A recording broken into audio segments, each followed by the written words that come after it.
Does this kind of work potentially lead to overwhelm? So I just want to make sure I'm talking to the right people. Does it overwhelm happen in this kind of work? No? You guys know overwhelm? Okay, lots of overwhelm, right? Overwhelm doesn't just happen, right? It's kind of like that second kind of injury we deal with. The first kind is the obvious one-time injury.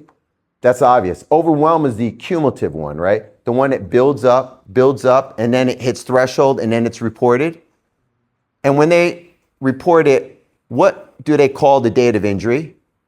The day they report it. Is that the date that it happened?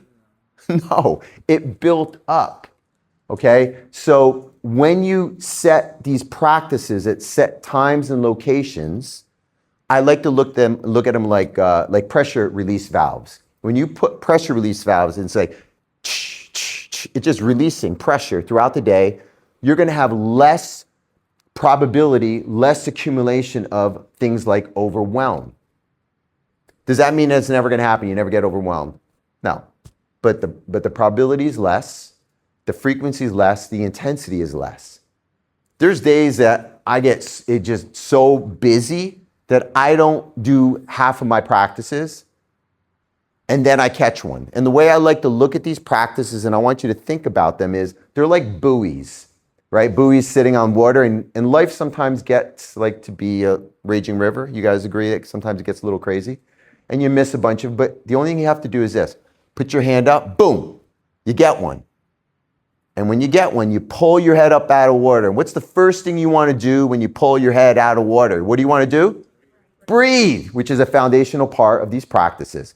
When you breathe, you don't feel like you're gonna what? Die. When you're stressed out, do you feel like when you're stressed out, when does everything have to get done? When? Now. And when all the suffering and discomfort you feel, it feels like it's gonna last forever. That's a clue that you're under stress and you're dysregulated. So what these practices do is they reduce that pressure. Okay, now, the fourth reason, third or fourth, I'm not sure which one I'm on, but the next reason is it activates and keeps the frontal lobe open. Executive function. And in your kind of work, you need to have critical thinking skills. You need to have the ability to judge, to compare, to decide, to determine, to see the bigger picture, to understand the claim. And you can only do that when your frontal lobe executive function is turned on. How do you know it's not turned on? When you do things you shouldn't do, when you eat things you shouldn't eat, when you say things you shouldn't say. Raise your hand if you know other people that do this. When you write emails and texts you shouldn't write, right? Your frontal lobe is not turned on. So when you do this work and you set it up throughout your day, you have more access to frontal lobe, okay? The next reason, and this for me is probably one of the biggest for patients, we now know more and more that chronic stress is a major contributor to heart disease, stroke, and cancer progression. Sit with that for a sec. Because when you do these practices and you position them in your day, I'm not saying it's going to change your genes, but I will absolutely guarantee you're going to reduce your triggers. You're going to offload, you're going to discharge. Is that making sense? You guys with me? Okay, really super important. And then the last one's my favorite. It builds skills. It builds a skill. You get really good when you just integrate it into your day and it becomes your habit. You just do it all the time. That's the reason why Olympic athletes are so good, right? Every 4 years they have a competition. The competition's what?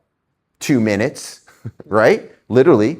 But they train hours, days, weeks, months. They clock a lot of hours. So if you integrate these practices on a regular basis, you're going to have tools to work with at all times because it's going to be embedded in you. And let me just add one thing. When you want to get really good at this stuff, not only integrate it into your day, but teach it, share it.